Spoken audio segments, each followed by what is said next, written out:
Bom, ícones, então avançando aqui na discussão sobre as leis de Newton, a gente entra agora, continua, né, as leis de Newton e as suas aplicações, tá? A gente falou da introdução, então começando, então tem a primeira lei de Newton, que ela se chama o princípio da inércia, tá? Que ela fala o seguinte: todo corpo permanece em seu estado de repouso ou de movimento uniforme em linha reta, a menos que seja obrigado a mudar seu estado por forças que atuem sobre ele. Matematicamente, eu tenho que a minha força resultante é igual a zero, né? E eu tenho duas versões.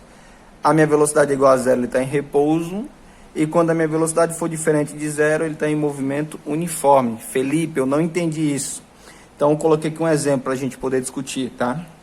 Então, quando a minha velocidade é igual a zero, imaginem um apagador em cima de uma mesa. Se ninguém mexer nele, nada do tipo, ele vai ficar lá o resto da sua vida. Ou melhor, nem tem vida no apagador, mas enfim. O apagador, se colocar em cima de uma mesa, ele vai ficar em repouso, tudo bem? E a velocidade do apagador é qual em cima de uma mesa? É zero. Ou seja, ela se encaixa no primeiro exemplo.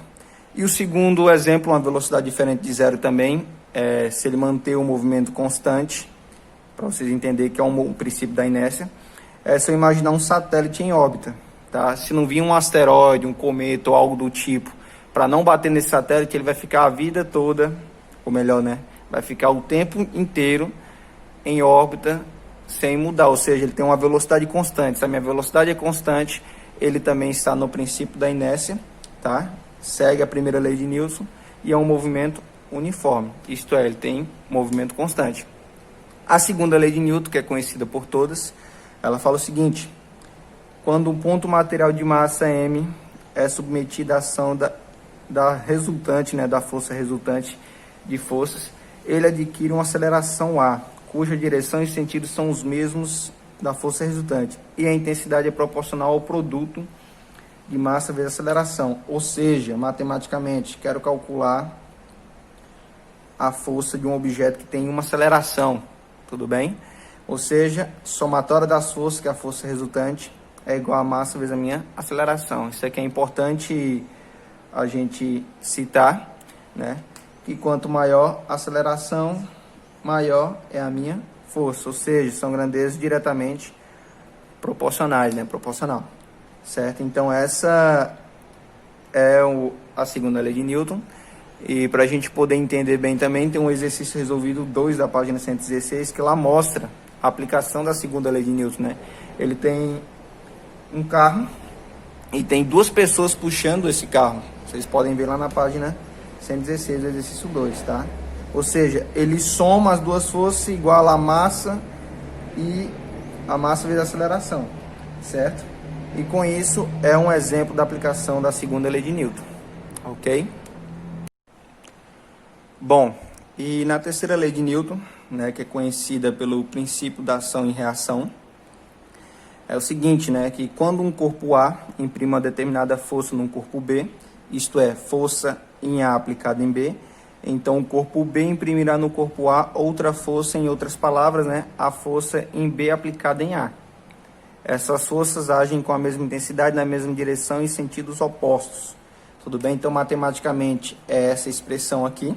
Tá? Então, a força aplicada em A, de A aplicada em B é igual à força B aplicada em A. Esse menos aqui, né, indica que os sentidos opostos, certo? Exemplo para vocês imaginar a força de ação e reação, a terceira lei de Newton, né, ação e reação.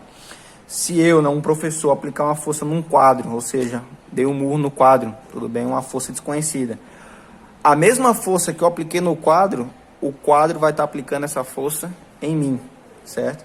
É aí que funciona o princípio da ação e reação, certo? Lembrando que a segunda lei de Newton, ela é conhecida, a segunda, né, como o princípio fundamental da dinâmica, né? Recapitulando, a primeira, princípio da inércia, a segunda, princípio fundamental da dinâmica, e a terceira, princípio da ação e reação. A gente falou tanto aqui sobre a força resultante, né? E o que seria essa força resultante?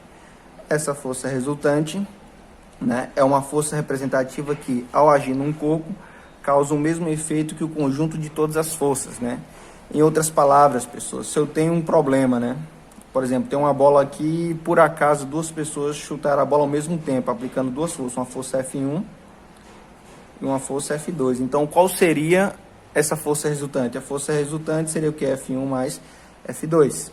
E eu posso imaginar um outro problema também, tá? Se eu tiver uma caixa, né, aplicar aqui, 3 pessoas estão aplicando uma força aqui e outra 2 aplicando aqui, tá? Então, ou seja, essas 3 pessoas estariam para o mesmo sentido e essas 2 sentidos contrários.